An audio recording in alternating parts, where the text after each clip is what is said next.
Hello friends, welcome to புதுமை சமையல். இன்றைக்கி நம்ம சேனலில் பல்வலி பல் சொத்தைக்கான வீட்டு வைத்தியம் தாங்க பார்க்க போகிறோம். இன்றைக்கி நான் ஒரு 3 ரெமடி உங்களோட ஷேர் பண்ணியிருக்கேன். இந்த 3 ரெமடியில் ஏதாவது ஒரு ரெமடி உங்களுக்கு பல்வலி அதிகமாக இருக்கிற டைமில் நீங்கள் ட்ரை பண்ணும்போது பார்த்தீங்கன்னா நிமிஷத்தில் அந்த பல்வலி சரியாகுங்க. வீடியோ ரொம்பவே பயனுள்ளதாக இருக்கும், ஸ்கிப் பண்ணாமல் பாருங்கள். ஓகே வாங்க, இந்த சூப்பரான வீடியோக்குள்ளே போய் பார்க்கலாம். ஃபஸ்ட்டு ரெமடி பார்க்கலாங்க. அதுக்கு ஒரு பவுலில் கொஞ்சமாக இந்த அளவுக்கு தண்ணி வச்சுக்கோங்க.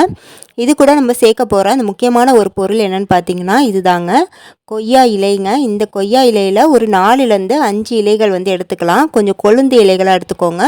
இந்த கொய்யா இலைகள் பிச்சு போட்டு அந்த தண்ணியில் சேர்த்துக்கணுங்க. சேர்த்து இதை நல்லா கொதிக்க வச்சு கொஞ்சம் வெதுவெதுப்பான சூடு இருக்கிற போது நம்ம வாய் கொப்பளிக்கணுங்க.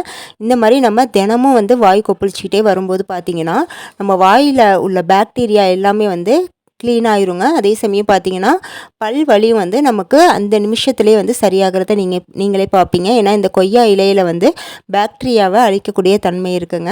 அதனால் இந்த கொய்யா இலையை நம்ம கொதிக்க வச்சு தினமும் வாய் கொப்பளிச்சிக்கிட்டே வரும்போது பார்த்திங்கன்னா வாய் நல்லா சுத்தமாகுங்க. முக்கியமாக பல் வலிக்கு காரணம் என்னென்னு பார்த்தீங்கன்னா வாய் சுத்தம் இல்லாமல் இருக்கிறது தாங்க. இந்த மாதிரி நம்ம தினமும் செஞ்சுக்கிட்டே வரும்போது பார்த்திங்கன்னா வாய் நல்லாவே சுத்தமாக இருக்கும். அதே சமயம் பார்த்திங்கன்னா நமக்கு பல் வலி இருந்தால் கூட அது கொஞ்சம் கொஞ்சமாக குறைய ஆரம்பிக்குங்க.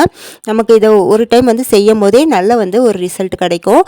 இந்த மாதிரி நீங்கள் பல்வலி இருக்கிற டைமில் தினமும் கொய்யா இலைகளை கொதிக்க வச்சு வெதுவெதுப்பான சூடு இருக்கும்போது நீங்கள் வாய் கொப்பளிச்சிட்டு வாங்க. இது ஒரு சூப்பரான ஹோம் ரெமடி ஃப்ரெண்ட்ஸ், ட்ரை பண்ணி பாருங்கள். அடுத்து 2வது ரெமடி பார்க்கலாம். அதுக்கு நான் எடுத்துருக்கிறது பார்த்திங்கன்னா ஒரு 10 கிராம்பு, ஒரு சின்ன துண்டு பட்டைங்க. கிராம்பு பல்வலிக்கு ரொம்பவே சூப்பரான ஒரு பொருளுங்க. அதாவது பல்வலியை நீக்கிறதுக்கு அதில் நிறைய ஒரு மருத்துவ குணம் இருக்குது. இப்போ இதில் இது ரெண்டுத்தையுமே நம்ம பொடி பண்ணிக்கணும். இதை நம்ம மிக்ஸி ஜாரில் சேர்த்து பொடி பண்ணால் பொடி ஆகாது.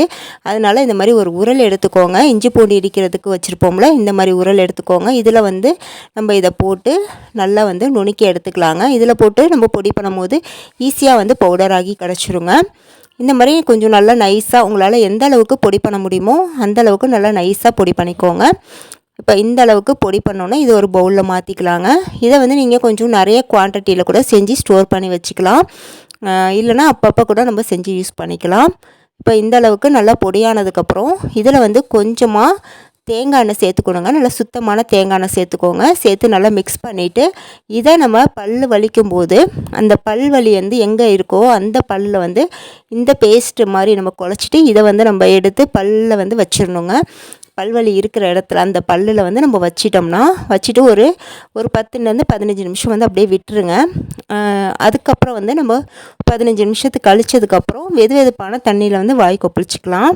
இந்த பட்டையிலையும் கிராம்புலையும் இருக்கிற மருத்துவ குணம் பார்த்திங்கன்னா பல்வலியை போக்குறதுக்கு நமக்கு ரொம்பவே ஹெல்ப் பண்ணுங்க. ரொம்ப அதிகமான பல்வலி இருக்கிற பட்சத்தில் இந்த மாதிரி நீங்கள் ட்ரை பண்ணுங்கள். உடனே உங்களுக்கு நிமிஷத்தில் பல்வலி குறைய ஆரம்பிச்சிருங்க. அடுத்து இந்த பட்டை கிராம்பு பொடியோட நம்ம தினமும் என்ன பேஸ்ட் யூஸ் பண்ணுறோமோ அதை கொஞ்சம் மிக்ஸ் பண்ணிவிட்டு இதை நம்ம தினமும் டூத் ப்ரஷ் வச்சு ப்ரஷ் பண்ணுவோம் பாருங்கள், அந்த மாதிரி நம்ம ப்ரஷ் பண்ணிக்கலாங்க. இந்த மாதிரியும் நம்ம தினமும் ப்ரஷ் பண்ணிக்கிட்டே வரும்போது பார்த்திங்கன்னா நமக்கு பல்லில் எந்த ஒரு பிரச்சனையுமே வரவே வராதுங்க. நல்லா பல் க்ளீனாக இருக்கும். எந்த ஒரு பாக்டீரியாவும் இல்லாமல் நல்லா சுத்தமாக இருக்குங்க. உங்களுக்கு பல்லு வலி இருந்தால் மட்டும்தான் இதை யூஸ் பண்ணணும் அப்படிங்கிறது இல்லை. பல்லு வலி இல்லைனா கூட இந்த மெத்தடை நீங்கள் யூஸ் பண்ணால் உங்கள் பல் எப்போவுமே சுத்தமாக இருக்குங்க.